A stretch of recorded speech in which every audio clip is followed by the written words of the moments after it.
नमः श्रीवर्धमानाय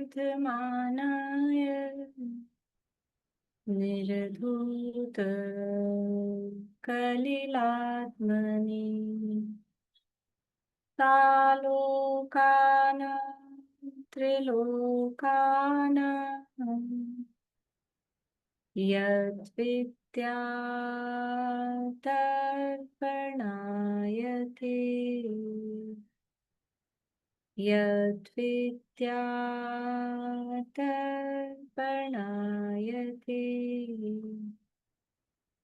सकल पाप मल प्रक्षालक श्री वर्धमान को करुण मन लोकालोक प्रकाशित करने जिनकी विद्या है दर्पण जिनकी विद्या है दर्पण।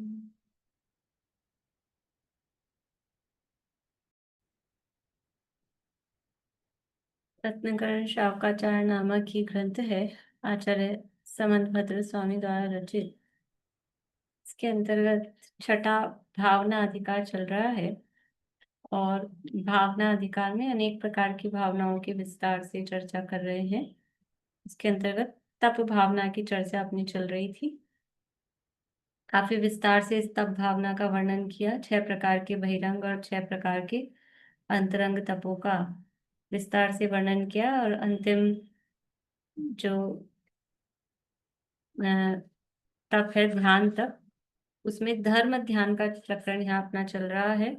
और धर्म ध्यान के अंतर्गत ही एक जो उसके 4 भेद हैं, आज्ञा विचय, अपाय विचय, विपाक विचय और संस्थान विचय। तो इस धर्म ध्यान का वर्णन अभी मतलब देखिए अब कहाँ तक ये धर्म ध्यान का ही वर्णन चल रहा है, अंत तक वही चल रहा है। बस लास्ट में जाके शुक्ल ध्यान 1-2 पेज में बता रहे हैं। 423 पेज तक ये धर्म ध्यान का वर्णन ही चलने वाला है, पूरा वर्णन। अब इसके अंतर्गत ही अभी 12 भावनाओं का प्रकरण धर्म ध्यान के अंतर्गत ही ले रहे हैं। यद्यपि धर्म ध्यान जो है, जब अंतर करते हैं जहां संवर के कारणों की चर्चा की गई है तत्वार्थ सूत्र में, कहाँ की है संवर के कारणों की चर्चा? 9वें अध्याय में। ठीक है, 9वें अध्याय में कौन सा सूत्र है?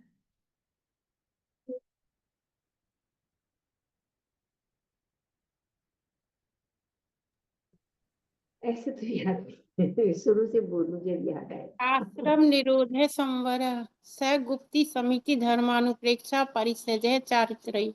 हाँ, कारण ये है सगुप्ती समिति धर्मानुप्रेक्षा परिचय जय चारित्रय और फिर तपसा। तप भी कारण है और उससे निर्जरा भी होती है। तो गुप्ती समिति धर्म अनुप्रेक्षा, अनुप्रेक्षाओं को भी संवर के कारण में लिया और उसके बाद में आगे तपों को भी लिया। तो अनुप्रेक्षा निवार्य भावना पहले आ गई और फिर तपों के अंतर्गत ध्यान तप आया, तो ध्यान तप भी हुआ। तो दोनों यद्यपि मतलब एक अर्थ में भी या सामान्य रूप से भी यूज लिए जाते हैं, और जब अंतर करना हो तो धर्म भावना और धर्म ध्यान ऐसे करके उसमें अंतर भी कर देते हैं। यहाँ धर्म 12 भावनाओं का जो चिंतन है वो धर्म ध्यान के अंतर्गत ही यहाँ पर ले रहे हैं। कल ये संस्थान विषय धर्म ध्यान की जो चर्चा चल रही थी और उसमें ईश्वर कर्तृत्व निषेध, इसके सारे बिंदु अपने हो गए थे। 372 पेज पे तीसरे पैराग्राफ से पढ़ते हैं। 372 पेज, रत्नकरण शावकाचार्य। इसलिए मिथ्या दृष्टियों के बनाए गए असत्य शास्त्रों से उत्पन्न क्लेश को छोड़कर वीतराग सर्वज्ञ का कहा अनादि निधन स्वतः सिद्ध लोक का स्वरूप जानकर श्रद्धान करो। ये इतने सारे तर्क दिए, 16 तर्क दिए, और ये सब तर्कों से वो जो मिथ्या दृष्टियों ने जो कपोल कल्पित वो लोक के स्वरूप के बारे में जो वर्णन किया है, उससे दुख उत्पन्न होता है, उन मान्यताओं से कष्ट होता है। यथार्थ मान्यता को स्वीकार किया जाए तो कष्ट नहीं होता है, और विपरीत मान्यता के कारण कष्ट होता है। उल्टा मानते हैं भी सारे दुखों का कारण क्या है।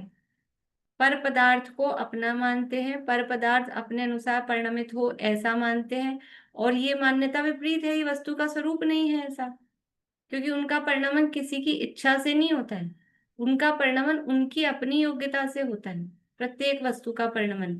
अब इस विपरीत मान्यता के कारण क्लेश उत्पन्न होता है, दुख उत्पन्न होता है। तो जगत की भी रचना ईश्वर कर रहा है, अपनी इच्छा से कर रहा है, जैसा वो चाहता है ऐसा बनाता है, वैसा बनाता है। जो जो भी समझ लीजिए जगत के संबंध में कल्पनाएं हैं, तो वो कल्पनाएं फैक्ट नहीं है, फैक्चुअल नहीं है, वास्तविक नहीं है, वो मिथ्या कल्पनाएं हैं। अब उन मिथ्या कल्पनाओं को मानने के कारण फिर कहीं ना कहीं वो कर्ता बुद्धि पे चोट पड़ती है, तो दुख उत्पन्न होता है। इसलिए मिथ्या दृष्टियों के द्वारा बनाए हुए असत्य शास्त्रों से उत्पन्न क्लेश को छोड़कर, वह असत्य शास्त्रों को पढ़ के असत्य मान्यता उत्पन्न की और उससे दुख उत्पन्न हुआ, उसको छोड़कर वीतराग सर्वज्ञ का कहा अनादि निधन स्वतः सिद्ध, वीतराग सर्वज्ञ भगवान ने जो लोक का स्वरूप बताया है, कैसा बताया है, अनादि निधन स्वतः सिद्ध। ये लोक है, अनादि निधन है और अपने आप से है, किसी ने बनाया नहीं है। किसी को कर्ता मानने पर कितनी सारी प्रॉब्लम्स, वो अनवस्था दोष, और कहाँ बैठ के बनाएगा, क्या बनाएगा, फिर अच्छे क्यों बनाए, बुरे क्यों बनाए, अच्छे अच्छे क्यों क्यों नहीं बनाए, ये सारी जितनी भी सारी बातें थी, वो सब चर्चा उससे उत्पन्न होती है। असत को कोई सत करने में समर्थ नहीं है। जो सत वस्तु है उसका कभी नाश नहीं होता, तथा असत का कभी उत्पाद नहीं होता। यानी असत मतलब जो वस्तु है नहीं, उसको कभी कोई उत्पन्न नहीं कर सकता, उसको सत करने में कोई समर्थ नहीं है। जो वस्तु है ही नहीं उसको बनाओ।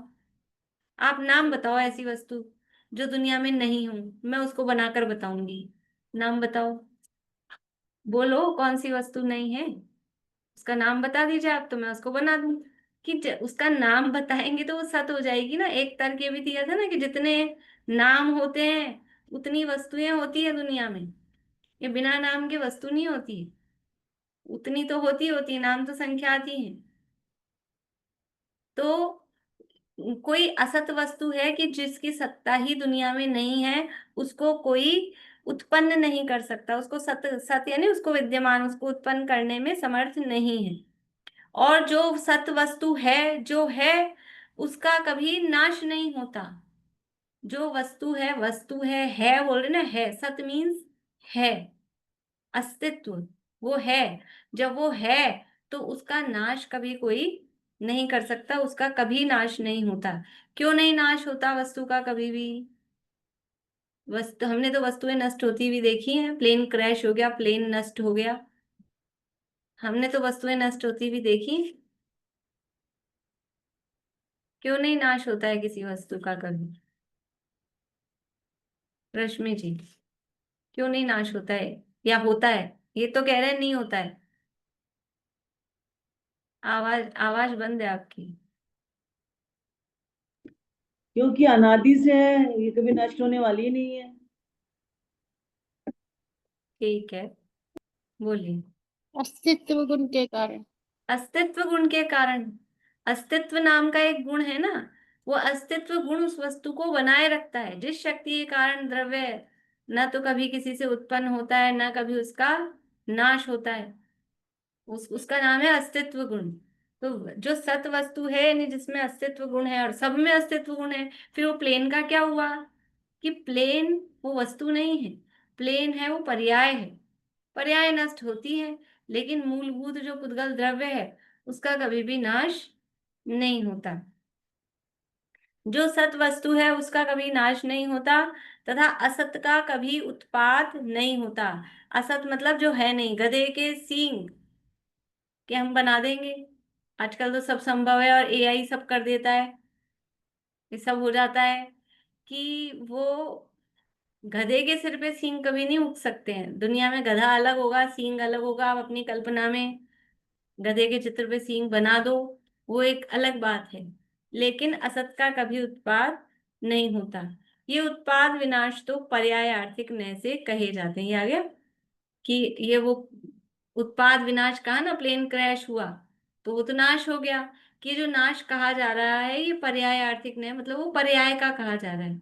वास्तव में द्रव्य ना उत्पन्न होता है ना नष्ट होता है। उत्पन्न नष्ट होने वाली ये पर्याय है। मनुष्यपना उत्पन्न हुआ, देवपना नष्ट हुआ। मनुष्यपना नष्ट हुआ, देवपना उत्पन्न हुआ। ये क्या है? मनुष्य और देव, ये पर्याय है। लेकिन जीव द्रव्य न उत्पन्न होता है न नष्ट होता है। मनुष्य उत्पन्न होता है, देव उत्पन्न होता है, देव नष्ट होता है, मनुष्य नष्ट होता है। जीव न उत्पन्न होता है न नष्ट होता है। जितने भी चेतन अचेतन पदार्थ हैं वे द्रव्यपने से कभी उत्पन्न ही नहीं होते हैं, नष्ट भी नहीं होते हैं। समय समय पूर्व पर्याय का नाश तथा उत्तर पर्याय का उत्पाद हो रहा है। पूर्व पर्याय यानी पिछली पर्याय नष्ट हो रही है, उत्तर यानी आगे वाली नवीन पर्याय उत्पन्न हो रही है। द्रव्य ध्रव्य है, उत्पन्न नहीं होता, नष्ट नहीं होता। उपजना विनशना पर्याय का होता है, पर्याय एक रूप रहती नहीं है। द्रव्यों का कभी नाश नहीं होता है। छह द्रव्यों का समुदाय ही लोक है, अन्य वस्तु रूप लोक नहीं है। जब देखो, लोक किसे कह रहे हैं? छह द्रव्यों का समुदाय ही लोक है। छह द्रव्य हैं, वो छह द्रव्यों का जहां कॉम्बिनेशन हो रहा है उसका नाम लोक है। और वो द्रव्य कभी उत्पन्न नहीं होते, वो द्रव्य कभी नष्ट नहीं होते। तो फिर लोक कैसे उत्पन्न और नष्ट हो सकता है? जिससे मिलके जिसके समूह का नाम लोक कह रहे हैं, वो वस्तु कभी उत्पन्न नहीं होती और नष्ट नहीं होती। तो फिर वो जो उनसे मिलके बना है वो कैसे उत्पन्न नष्ट हो सकता है? छह द्रव्यों के समुदाय का नाम ही लोक है, अन्य वस्तु रूप लोक नहीं है। और द्रव्यों का कभी ना नाश होता है ना वे उत्पन्न होते हैं। इसलिए ये जो आप कह रहे हो कि इस लोक को किसी ईश्वर ने बनाया, यह आपकी मान्यता, आपकी कल्पना बिल्कुल मिथ्या है। क्योंकि लोक का मतलब है छह द्रव्यों का समुदाय, और कोई द्रव्य कभी किसी से उत्पन्न नहीं होता। कोई कोई दुनिया में ऐसा नहीं है जो किसी द्रव्य को उत्पन्न कर सके अथवा उसका नाश कर सके। इसलिए इस प्रकार का ये लोक के अनादि निधन स्वरूप का विचार करना, ये धर्म ध्यान है। 12 भावना, इसी के अंतर्गत ये 12 भावनाओं का स्वरूप यहाँ ले रहे हैं। इस संस्थान विषय धर्म ध्यान में 12 भावनाएं निरंतर चिंतन करने योग्य है। अनित्य, अशरण, संसार, एकत्व, अन्यत्व, अशुचि, आश्रव, संवर, निर्जरा, लोभ, बोधि दुर्लभ और धर्म, ये 12 भावनाओं के नाम कहे हैं। भगवान तीर्थंकर भी इनका स्वभाव विचार कर संसार शरीर भोगों से विरक्त हुए हैं। इसलिए ये भावनाएं वैराग्य की माता हैं, समस्त जीवों का हित करने वाली है। अनेक दुखों से व्याप्त संसारी जीवों को ये भावनाएं ही भली तथा उत्तम शरण रूप हैं। वो 12 भावनाएं क्या हैं? भावना किसे कहते हैं? बारंबार चिंतन करना, उसका नाम यहाँ भावना या अनुप्रेक्षा। बारंबार उसका विचार, बारंबार विचार चिंतन तो करते रहते हैं हम। किसका करते रहते हैं? कि कोई अपनी तिजोरी का करता है, कोई अपने मकान का करता है, कोई अपनी दुकान का करता है, कोई अपने बाल बच्चों का करता है, कोई पति पत्नी का करता है, कि पत्नी पति का करती है। बार बार में वही विचार। तो ये हो गया हमारे भावना है कि नहीं? अकेला बारंबार चिंतन विचार, इसका नाम 12 भावना नहीं है। वैराग्योत्पादक तत्वपरक चिंतन, उसका नाम ये अनुप्रेक्षा है। जिससे वैराग्य की उत्पत्ति हो, या तत्वों के स्वरूप रूप जो चिंतन है, उसका नाम अनुप्रेक्षा अथवा 12 भावनाएं। वैराग्य उपावन माई, ये वैराग्य को उत्पन्न करने वाला जो चिंतन है, उसका नाम 12 भावनाएं। 12 तो संख्या है, इसलिए 12 कहा। और भावना का मतलब वो है कि चिंतन करना, अनुप्रेक्षा, बार बार में उसका चिंतन करना। जो वैराग्य उत्पन्न करने वाला चिंतन है उसका नाम 12 भावनाएं है। दुख रूप अग्नि से जलते हुए जीवों को शीतल कमल वन के बीच में निवास के समान है। परमार्थ मार्ग को दिखलाने वाली है, तत्व का निर्णय कराने वाली है, सम्यक्त्व को उत्पन्न कराने वाली है, अशुभ ध्यान को नष्ट करने वाली है। इन 12 भावनाओं के समान इस जीव का अन्य हित नहीं है, द्वादशांग का सार है। अतः 12 भावनाओं का भाव सहित इस संस्थान विषय धर्म ध्यान में चिंतन करो। ये 12 भावनाएं ही हैं जो संसार से पार उतारने वाली हैं, सम्यक को उत्पन्न कराने वाली हैं, अशुभ ध्यान को नष्ट कराने वाली हैं। मूल प्रयोजन क्या है? ये धर्म ध्यान के अंतर्गत ये 12 भावनाओं का चिंतन, यानी इसके आधार से भी उपयोग की एकाग्रता। अभी अलग अलग आश्रय बताए थे, आज्ञा के माध्यम से वस्तु स्वरूप का चिंतन, या मिथ्यात्वादी नष्ट कैसे हों इसके माध्यम से वस्तु स्वरूप का चिंतन, या कर्मों के उदय को देखकर इन कर्मों से भिन्न अपने स्वरूप का चिंतन, अथवा लोक के आकार प्रकार अनादि निधन स्वतः सिद्ध बने को के आधार पे वस्तु स्वरूप का चिंतन। अब कह रहे हैं कि 12 भावनाओं के आधार से वो जो उपयोग की एकाग्रता है, तो धर्म ध्यान में किस चीज की प्रमुखता बता रहे हैं कि अशुभ विकल्पों से हटे। विकल्प तो हैं, ये जो ध्यान यहाँ चर्चा चल रही है, ये ध्यान निर्विकल्प शुद्धोपयोग रूप नहीं है। ध्यान का अर्थ यहाँ पर उपयोग की एकाग्रता है, लेकिन वो चिंतन रूप से है, विकल्प रूप से है। पर अर्थ ध्यान और रौद्र ध्यान में अशुभ विकल्प चल रहे थे, संसार के, शरीर के भोगों के, उनकी प्राप्ति के लिए वो छूट न जाएं, उस संबंध में वो विकल्प चल रहे थे। और अब यहाँ पर वस्तु स्वरूप के अनुकूल उस रूप वो चिंतन चल रहे हैं, इसलिए इसका नाम धर्म ध्यान है। तो 12 भावनाओं का जो चिंतन है वो वस्तु स्वरूप के अनुकूल है कि प्रतिकूल है? 12 भावनाओं का चिंतन वो वस्तु स्वरूप को बताने वाला है, वस्तु स्वरूप के अनुरूप वो चिंतन है, इसलिए वो धर्म ध्यान के अंतर्गत यहाँ उसका चिंतन किया जा रहा है। देखिए, अपनी अनेक बार चर्चा हो चुकी है 12 भावनाओं के संबंध में, और सबको विषय परिचित ही है, इसलिए सामान्य अर्थ ही अपन करते हुए चलेंगे। अनित्य भावना 373 पेज है, 373। अनित्य भावना का स्वरूप इस प्रकार विचारना चाहिए। देव मनुष्य तिर्यंच ये समस्त ही जल के बुदबुदे के समान, झाग के पुंज के समान विनाशीक हैं, देखते देखते ही विलयमान होते चले जाते हैं। ये समस्त रिद्धि संपदा परिकर स्वप्न के समान हैं, इस प्रकार विनष्टे हैं जैसे स्वप्न में देखी हुई वस्तु फिर नहीं दिखाई देती है। इस जगत में धन, यौवन, जीवन, परिवार समस्त क्षण भंगुर है। संसारी मिथ्यादृष्टि जीव इनको ही अपना स्वरूप, अपना हित जान रहे हैं। अपने स्वरूप की पहचान होती तो पर को अपना कैसे मानते। देखो, अनित्य भावना में किसकी अनित्यता का चिंतन किया जाता है? ये जगत नित्य है कि अनित्य है? अभी तो कह के आए थे अनादि निधन। अनादि निधन का मतलब है हमेशा रहने वाला है, इसका मतलब नित्य है। तो फिर ये अनित्य का चिंतन किसका कर रहे हैं? अनित्य भावना में किस चीज की अनित्यता का चिंतन कर रहे हैं? तो जितने भी संयोग हैं, संयोग और पर्यायों की अनित्यता का चिंतन वो अनित्य भावना में किया जाता है। द्रव्य अनित्य नहीं है, द्रव्य अनित्य नहीं है, पर जो संयोग है वो पर्याय रूप है और पर्याय है। तो जितने भी संयोग समझ में आता है, जो भी अपने साथ बाहर से आके जुड़े हैं वो संयोग, और जितनी भी पर्याय हैं, जिस जिस वस्तु की जो जो अवस्था है, वस्तु बनी रहेगी लेकिन उसकी अवस्था बदलेगी। यदि हमें ये समझ में आ जाए ना कि इसमें मूल वस्तु क्या है, जो भी हम क्या पर्यायों को देखते हैं, ये जगत पर्यायों में ही अटक रहा है। एक भजन है वो, उसमें आज चिंतन का ये समय आया, उसमें एक लाइन आती है, फिर भी पर्यायों में ही तू भरमाया। ये पर्यायों में अटक रहे हैं, हम पर्यायों को अपना मानते हैं और पर्यायों को टिकाए रखना चाहते हैं, पर्यायों में हम आकर्षित होते हैं।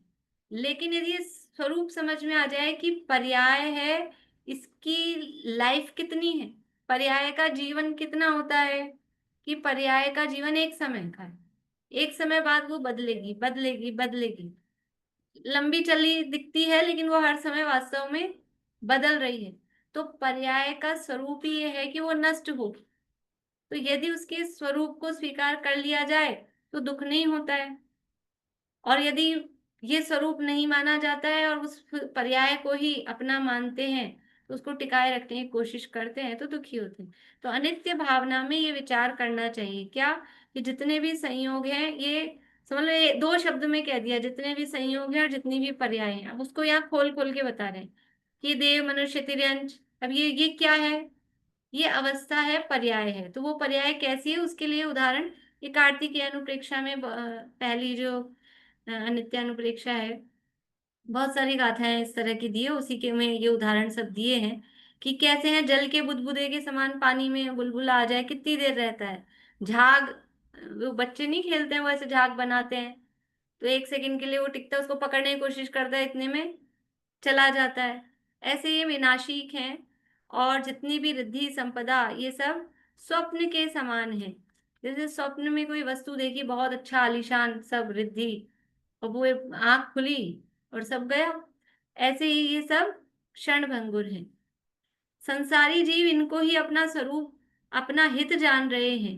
अपने स्वरूप की पहचान होती तो पर को अपना कैसे मानते। देखो, जिसको ये पता है कि स्वप्न है तो वो दुखी नहीं होता, लेकिन जो स्वप्न को ही वास्तविकता मानता है फिर वो दुखी होता है। समस्त इंद्रिय जनित सुख जो ये दृष्टिगोचर हैं, वे इंद्रधनुष के रंग के समान देखते देखते विलीन हो जाते हैं।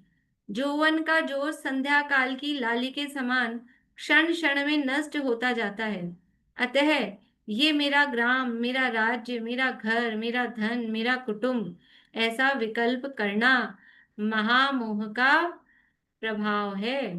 अंजुलि जल सम जवानी क्षीण होती जा रही, प्रत्येक पल जर जर जरा नजदीक आती जा रही। काल की काली घटा प्रत्येक क्षण मंडरा रही, किंतु पल पल विषय तृष्णा तरुण होती जा रही। ये कैसे है, ये इंद्रिय जो जवानी है, यौवन है, ये सब कैसे अंजुलि जल, अंजुलि में पानी लेंगे कितनी देर टिकने वाला है, तुरंत यहाँ से टपकता रहता है, टप टप टप टप, खत्म होता जा रहा है। और ये संध्या की लालिमा कितनी देर रहने वाली है, ये बहुत क्षणिक है, क्षणभंगुर है। इसलिए जो मेरा मेरा मेरा करते हैं ना, ये सब विकल्प, ये कैसा है, ये महामोह है। ये मेरा, ये मेरा, ये मेरा घर, मेरा परिवार, मेरा रूप, मेरा सौंदर्य, मेरी ताकत, मेरी शक्ति, ये कुछ नहीं है, सब नष्ट होने वाला है। जो जो पदार्थ नेत्रों से दिखाई देते हैं वे सभी विला जाएंगे। इनको देखने जानने वाली इंद्रियां हैं, वे भी अवश्य ही नष्ट होएंगी। दिखता है कि नहीं दिखता है, ये आंखें, बचपन, कोई कोई होते हैं बच्चे, मान लो जन्म से ही आंखों में प्रॉब्लम हो, नहीं तो जन्म से कोई चश्मा चढ़ा के तो आए नहीं है, अब धीरे धीरे करके चश्मे चढ़ गए। ये क्या बता रही है, ये इंद्रियां, ये इंद्रियां है ना, ये इंद्रियां नष्ट नष्ट होने की कगार पे है। ये दांत, कहीं दांतों की प्रॉब्लम, किसी के डेंटिस्ट का चलता रहता है, किसी के आंखों वाले का चलता रहता है, कहीं कान की प्रॉब्लम है, कहीं हम समझ रहे हैं घुटने बदला लेंगे और रीढ़ की हड्डी का ऑपरेशन करा लेंगे और हार्ट बदला लेंगे। ये बदला बदला के, दादा तो ऐसा बोलते थे कि वो लगाते हैं कुर्ते पे, क्या बोलते हैं, फट जाए तो अलग अलग पैबंद, वो ऐसे अलग अलग, कहीं दांत तो लगाते ही है नए, आंखें करा लेते हैं, ये घुटने नए लगा लिए, कहीं हर्ट नया लगा लिया, ये सब बोले, ये सारी पूरे पैबंद लगा लगा के, और समझ रहे हैं अपने आप को वो है। वैराग्य नहीं आता है जी। जी, मैं यत्न करता हूं दवा में, धर्म में करता नहीं। जीव को ये शरीर की अवस्था देख के, और कितनी कितनी सी उम्र में ये शरीर की अवस्था देख के वैराग्य नहीं आता, और इस शरीर को कैसे बनाए रखा जा सके, टिकाए रखा जा सके। पहले भी मैंने एक आध बार कहा है, किसी का किसी के 30 साल में 35 साल में कोई हार्ट अटैक से ऐसे वैसे घटना सुनते हैं ना अपन, कि वो साहब डांस करते करते ही वो निधन हो गया, और कोई का ऐसे हो गया, हार्ट फेल हो गया। तो अपन ऐसे वो तो 2 मिनट की सांत्वना और उसके लिए बोलते हैं, आखिर इसका कारण क्या हुआ, ये हो क्यों रहा है, ये हार्ट अटैक आया क्यों, उसमें अपन सावधानी रखें। ये नहीं सोचते हैं कि मुझे भी आ सकता है, मेरा भी इसी तरह से चलते चलते आयु पूरी हो सकती है। उधर विचार नहीं जाता है कि मैं धर्म कर लूं, और ये सोचते हैं हम कैसे प्रोटेक्ट करें, और क्या खाएं, और क्या दवा लें, और कैसे अपने को बचाएं। उधर उपयोग जाता है। ये पर्याय में एकत्व बुद्धि को बताता है, इस पर्याय को कितना अपना मान रखा है। और पर्याय का जो स्वरूप है कि ये सब जल के बुलबुले के समान ये नष्ट होने वाली है, ये स्वीकार नहीं होता। जैसे एक नाव में अनेक देशों के अनेक जाति के मनुष्य एक साथ बैठ जाते हैं, बाद में किनारे पर आकर अनेक देशों को चले जाते हैं, वैसे ही कुल रूप नाव में अनेक गतियों से आए प्राणी एक साथ मिलकर रहने लगे हैं। बाद में आयु पूर्ण होने पर अपने अपने कर्म के अनुसार चारों गतियों में चले जाते हैं। यहाँ नाव का उदाहरण दिया है, कहीं वहां दिग्देशेभ्य खगा इत्य, वहां पेड़ पे आके बैठने की बात कहते हैं, कि कहीं अलग अलग दिशाओं से पक्षी आकर एक पेड़ पर बैठते हैं। ऐसे हैं ये सब कुटुंब के जो लोग हैं। जिस देह के संबंध से स्त्री पुत्र मित्र बंधु आदि को अपने मानकर रागी हो रहे हो, वह देह अग्नि में भस्म होगी, माटी में मिलेगी, तथा कोई जीव खाएगा तो विष्टा कृमि कलेवर रूप होकर एक एक परमाणु जमीन आकाश में अनंत विभाग रूप होकर बिखर जाएंगे, फिर कहाँ मिलेंगे। एक वो कोई 2 लाइनें हैं किसी, पता नहीं पवैया जी की किसी की हैं। तेरे रजकण बिखरेंगे जैसे बिखरती रेत, और फिर नरभव पाएगा कैसे, चेत चेत नर चेत। ये शरीर का क्या होने वाला है, जिस शरीर को मैं मान रखा है, इस शरीर का क्या होने वाला है, अंत में राख ही होगी। वो वही इसका स्वरूप है, और कुछ ना कुछ अलग अलग इसका होगा, और फिर ये सब बिखर जाएंगे। फिर कहाँ ये सारे परमाणु ऐसे कैसे फिर मिलेंगे। ये जिसको अपना मान रखा है, इस जैसे वो महाभारत के युद्ध में दिखा दे ना, कृष्ण जी वो अर्जुन है, वो युद्ध से विमुख हो रहा था, तो कृष्ण जी ने अपना मुंह खोल के दिखाया। उन लोगों के में आता है, मुंह खोल के दिखाया अंतिम दिन का सीन, लास्ट दिन का, कि देखो सब मरे हुए दिख ही रहे हैं ना, ऐसा लास्ट दिन का सीन दिखाया। ऐसे ही इस शरीर का सीन, एंड वाला सीन हमको अभी दिखना चाहिए, कि इसका एंड में क्या होने वाला है। कि कैसे देखें, कि दिखता तो आए दिन तो दूसरों को पहुंचा कर आते हैं, और दूसरों को पहुंचा कर आते हैं तो फिर ये भी तो वैसा ही है। यहाँ विचार नहीं करते कि इसका भी यही होने वाला है, तो अभी से ही उसका वो विचार किया जाए, तो इससे विरक्ति आती है। जिस राज्य के लिए, जमीन के लिए, हाट हवेली मकान आजीविका के लिए हिंसा असत्य छल कपट की प्रवृत्ति करते हो, भोले भाले लोगों को ठगते हो, बलवान होकर निर्बलों का धन छीन लेते हो, उस सभी परिग्रह का संबंध तुमसे शीघ्र ही नष्ट हो जाएगा। ये परिग्रह इकट्ठा करने के लिए जितने अन्याय अनीति आदि करते हैं, लड़ाई झगड़ा करते हैं, कितने दिन का रहने वाला है। सुमन जी भाई साहब का तो बहुत ही अच्छा चिंतन है इस संबंध में, कि कोई ना कोई कुछ ना कुछ छोड़ के जाएगा ही, लेके तो कोई जाने वाला है नहीं। कोई 10,000 छोड़ के जाएगा, कोई 10 लाख छोड़ के जाएगा, कोई 10 करोड़ छोड़ के जाएगा, छोड़ के ही जाना है। क्यों इतनी मारा मारी करना, समझ लेना 2-4 करोड़ कम छोड़ के जाएंगे, वही तो है। उसके लिए इतनी मारा, कितने से दिन की जिंदगी है, कोई हजारों वर्ष की भी आयु नहीं है अभी तो अपनी, आधी से ज्यादा बीत चुकी है कहने के लिए, वरना तो अगले पल का ही भरोसा नहीं है।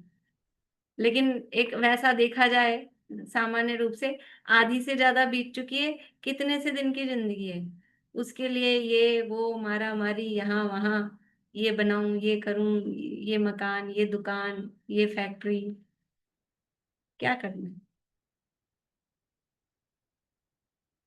अल्प जीवन के लिए नरक तिर्यंच गति की अनंत काल पर्यंत के लिए अनंत दुखों की परंपरा मत ग्रहण करो। अल्प जीवन के लिए इनके स्वामी पने का अभिमान करके अनेक जीव नष्ट हो गए हैं तथा अनेक प्रत्यक्ष नष्ट होते देखते हो। इसलिए अब तो ममता छोड़कर अन्याय का परिहार करके अपनी आत्मा का कल्याण होने के कार्य में प्रवर्तन करो। बंधु मित्र पुत्र कुटुंब आदि सहित रहना तो ऐसा है जैसे ग्रीष्म ऋतु में चार मार्गों के बीच एक वृक्ष की छाया में अनेक देशों के पथिक विश्राम करके अपने अपने स्थान को चले जाते हैं। वैसे ही ये भी कुल रूप वृक्ष की छाया में ठहर कर कर्म के अनुकूल अनेक गतियों में चले जाते हैं। जिनसे अपनी प्रीति मानते हो उनमें से एक भी हमारे हित का नहीं है। जिनसे हम प्रेम कर रहे हैं, प्रेम मान रहे हैं, वास्तव में हमारे हित का एक भी नहीं है। सब अपने अपने मतलब स्वार्थ के हैं। आंखों के सुख के समान देखने मात्र का सुख क्षण भर में प्रीति का राग नष्ट हो जाता है। यानी खाली आंखों के सुख के समान मतलब देखने मात्र का है, आंखों को अच्छा लग रहा है। आंखों का सुख मतलब कि आंखों को बढ़िया लग रहा है, बस देखने मात्र का सुख है। वास्तव में वो ये सब क्षण भर में नष्ट हो जाता है। जैसे पक्षी एक वृक्ष पर बिना कोई पूर्व संकेत किए ही रात्रि में आकर बस जाते हैं, प्रातः काल होने पर उड़कर चले जाते हैं, वैसे ही कुटुंब के लोग बिना किसी संकेत के ही कर्म के वश होकर एकत्र होते हैं और फिर बिखर जाते हैं। ये सब कुटुंब के लोग हैं कि जैसे पक्षी आए, रात में आते हैं तो मे आई कम इन ऐसा बोल के वो उस पेड़ पे आते होंगे, और फिर अब वो जा रहे हैं तो ma'am may I go to अपने काम ऐसा कुछ बोलते हैं कि अपने आप आते बिना किसी संकेत के। ना कोई बैल बजाते हैं, ना कोई घंटी, ना कोई पूछना, वो आके बैठते हैं और ना कोई सूचना देते हैं कि अब मैं जा रहा हूँ टाटा। बस आते हैं अपने कर्म के उदय के अनुसार और अपने हिसाब से चले जाते हैं। वैसे ही यहाँ पर भी कभी कभी किसी का वियोग होता है ना, अरे लोग ऐसा करते हैं, बोल के तो जाते, कुछ कह के तो जाते, कुछ बोले ही नहीं। अरे वो बोल के जाएंगे कि वो कर्म के उदय के अनुसार अपने हिसाब से आए हैं, और जब वो आयु कर्म पूरा होता है तो बोलने बोलने का टाइम नहीं होता है और बोलना बताना होता नहीं है, अपने हिसाब से चले जाते हैं। ये समस्त धन संपदा आज्ञा ऐश्वर्य राज्य इंद्रियों के विषयों की सामग्री देखते देखते अवश्य वियोग को प्राप्त हो जाएगी। यौवन तो दोपहर की छाया के समान ढल जाएगा, स्थिर नहीं रहेगा। चंद्रमा सूर्य ग्रह नक्षत्र आदि तो अस्त होकर फिर उदय हो जाते हैं। हिम बसंत आदि ऋतुएं भी जा जाकर फिर आ जाती हैं, परंतु नष्ट इंद्रिय यौवन आयु कायादि फिर वापस लौटकर नहीं आते हैं। ये सूर्य तो आज छिप रहा है, फिर आएगा, रोज आएगा, लेकिन ये यौवन एक बार ढला तो फिर दोबारा से लौटकर नहीं आता है। जैसे पर्वत से गिरती नदी की तरंग बिना रुके ही चली जाती है, वैसे ही आयु भी क्षण क्षण में बिना रुके ही चली जाती है। ये आयु प्रति समय नष्ट हो रही, प्रति समय आयु कर्म। ऐसा नहीं आयु पूरी होगी, कब होगी, 80 साल में होगी कि 50 90 साल में होगी। ये आयु हर समय, जीव प्रति समय मर रहा है। अगर आयु की खत्म होने का नाम, आयु के क्षय का नाम मरण है, तो वो आयु कर्म प्रतीक समय क्षय को प्राप्त हो रहा है। तो इसलिए ये क्योंकि ये जीव इस शरीर को अपना मानता है, आयु कर्म से अपना जीवन मानता है, तो इसलिए प्रति समय मरण को प्राप्त होता है। और पर्यायों में अपनापन कर रखा है, ये पर्याय प्रति समय नष्ट होती हैं, इसलिए ये प्रति समय भाव मरण, ये प्रति समय भाव कर्म होता है और प्रति समय भाव मरण होता है। यूं भाव कर्म या भाव मरण सदियों से करता आया हूं। ये कैसा है भाव मरण, कि ये बाहरी संयोग और पर्यायों को अपना मानते हैं, और ये संयोग और पर्याय ये टिकते नहीं हैं। ये मैं ऐसा माना और वो नष्ट हो रहा है, तो मैं मरा ऐसी अनुभूति वो प्रति समय चलती रहती है। आयु भी क्षण क्षण में बिना रुके ही चली जाती है। प्रति समय ये आयु कर्म नष्ट होता जा रहा है, ये जीवन पूरा होता जा रहा है। पल पल जीवन बीता जाता है, बीता पल नहीं वापस आता है। देव शास गुरु शरण मिली तुझको, जिनवाणी की राह मिली तुझको, फिर भी तू समझे ना, हे चेतन समझे ना। राजेंद्र जी पंडित जी का भजन है, ऐसे ऐसे सब। जिस देह के अधीन जीवन है, उस देह को जर्जर करती हुई जरा, जरा यानी बुढ़ापा, समय समय चली आ रही है। कैसी है जरा? यौवन रूप वृक्ष को जलाने के लिए दावाग्नि के समान है। सौभाग्य रूप फूलों को ओलों की वर्षा के समान है। स्त्रियों की प्रीति रूप हिरणी को व्याघ्र के समान है। ज्ञान नेत्र को मूंदने को धूल की वर्षा के समान है। तप रूप कमल के वन को हिमानी यानी बर्फीली हवा के समान है। यानी सबके, यानी जिससे जो चीज नष्ट होती है उसके उदाहरण यहाँ दिए हैं कि वृक्ष को जलाने के लिए वो जंगल की आग को दावाग्नि कहते हैं। फूलों पर ओलों की वर्षा पड़ जाए तो फूल बेकार हो जाते हैं। और हिरणी की उपमा दी है स्त्रियों की प्रीति को, तो वो व्याघ्र उस हिरणी को मार डालता है।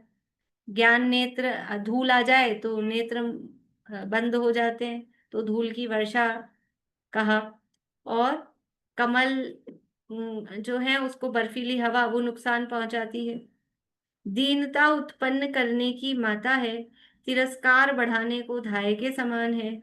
उत्साह घटाने को तिरस्कार है, रूप धन को चुराने वाली है। कौन, किसकी चर्चा चल रही है? कौन है ये सब? बोली सुनीता आंटी। मेरी स्वयं की चर्चा चल रही है ये। अरे मैं मैं ऐसा हूँ। यौवन की चर्चा चल। यौवन की चर्चा चल रही है? नहीं, हम पढ़े जा रहे हैं कि कहीं हमको पता भी है क्या चल रहा है? जरा बुढ़ापा। बुढ़ापा। बुढ़ापा कैसा है उसकी चर्चा चल रही है, मेरी चर्चा नहीं चल रही है। ये तो पर्यायों की चर्चा चल रही है।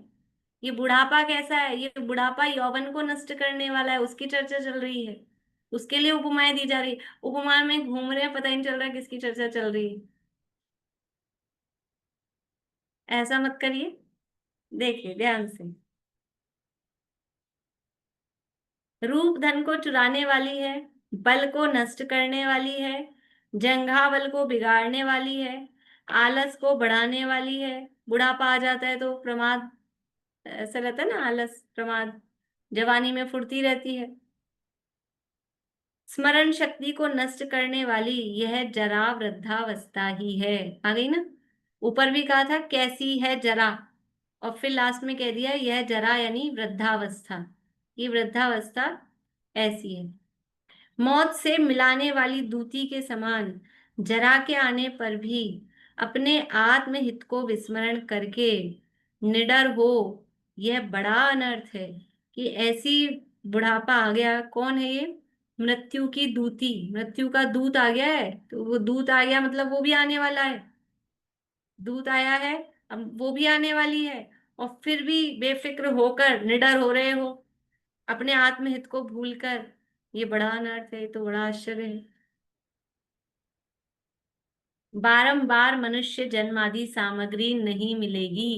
ये द्रव्य क्षेत्र काल भाव जो अभी मिले हैं, ये बार बार नहीं मिलेंगे, बारंबार ये सामग्री नहीं मिलेगी। अरे ये अपने को समझ में आता है कि नहीं? कभी कभी वही ग्रंथ, वही गाथा, वही प्रकरण पढ़ते हैं। किसी दिन पहली बार जब अपन ने पढ़ा, बहुत अच्छा उपयोग लगता है, बहुत भाव ऐसे विभोर होते हैं, ऐसा लगता है कितना अच्छा। फिर अपने को ये याद रहता है इस गाथा में, इसमें बहुत अच्छा आनंद आया था। फिर दोबारा से कभी उस गाथा को खोल के पढ़ो तो वो उतना आनंद ही नहीं आ रहा है। ये क्या हो रहा है? ये भाव भी वैसे नहीं रहते हैं। ये संयोग सदा नहीं रहेंगे, और ये संयोग रहे तो मैं सदा नहीं रहूंगा, और अगर ये संयोग भी रहे और मैं भी रहा तो भी मेरे ये भाव ये सदा नहीं रहेंगे। ये संयोग, ये जो अभी द्रव्य क्षेत्र काल भाव रूप जो धर्म की अपने को उपलब्धि हुई है, ये जो सामग्री मिली है, ये हमेशा नहीं रहेंगे। और ये रहे तो मैं ही नहीं रहूंगा, और ये भी रहे मैं भी रहा, लेकिन ये जो भाव वर्तमान में हो रहे हैं, जो वैराग्य के, जो चिंतन के, ये हो रहे हैं, ये नहीं रहेंगे। इसलिए जिस समय ये भाव हो रहे हैं, तभी उन और उसमें गहराई में जाके ये भेद ज्ञान प्रकट कर लेना। बाद के भरोसे नहीं रहना। ये भाव भी तो क्षणिक हैं, ये भी तो तुरंत विलायमान हो जाते हैं। इसलिए बारंबार ये सामग्री नहीं मिलेगी। जितना नेत्रादि इंद्रियों का तेज है वह क्षण प्रतिक्षण नष्ट हो रहा है। सभी संयोगों को वियोग रूप जानो। इन इंद्रियों के विषयों में राग करके कौन कौन नष्ट नहीं हो गए हैं। ये सभी विषय भी विला जाएंगे, इंद्रियां भी नष्ट हो जाएंगी। किसके लिए आत्मित छोड़कर घोर पाप रूप दुर्ध्यान कर रहे हो। जिन विषयों में राग करके अधिक अधिक लीन हो रहे हो, वे सभी विषय तुम्हारे हृदय में तीव्र दाह उत्पन्न कराकर विनश जाएंगे। शरीर को निरंतर रोगों से व्याप्त जानो, सभी जीवों को मरण से व्याप्त जानो, ऐश्वर्य को विनाश के सन्मुख जानो। ये जितने भी संयोग हैं, उनका नियम से वियोग होगा। शरीर है वो रोगों का घर है, और जितने भी ये विषय हैं, ये विषय सब नष्ट होने वाले हैं और नष्ट होंगे, और अपने हृदय में वो विषयों की तृष्णा उत्पन्न करेंगे। इसलिए इनसे दूर रहो। जितना भी ऐश्वर्य की सामग्री, ये सब विनाश के सन्मुख है। ये सभी विषय आत्मा के स्वरूप को भुलाने वाले हैं। इनमें लीन होकर तीन लोक नष्ट हो गया है। विषयों के सेवन से सुख चाहना तो ऐसा है जैसा जीवन के लिए जहर पीना। विषयों के सेवन से सुख चाह रहे हैं, क्या है, जिंदा रहने के लिए जहर पी रहे हैं, ऐसा है। उल्टा काम है, बिल्कुल उल्टा काम है। शीतलता पाने के लिए अग्नि में प्रवेश करना, मीठे भोजन के लिए विष के वृक्ष को सींचना है। ये विषय महामोह मद को उत्पन्न करने वाले हैं। इनका राग छोड़कर आत्मा का कल्याण करने का प्रयत्न करो। विषयों में मत उलझो। ये विषय है, ये विष के समान है, ये जीवन प्रदान नहीं करते हैं। इनकी तृष्णा में उलझकर प्रतिपल मरण की अनुभूति होती है। इसलिए इन इंद्रियों के विषयों से चित्त हटाकर और अपने आत्महित की तरफ हमें अग्रसर होना चाहिए। ये यहाँ कह रहे हैं भी। और इसकी अनित्य भावना की चर्चा और है भी आगे, कल करेंगे और चर्चा। अभी पूरा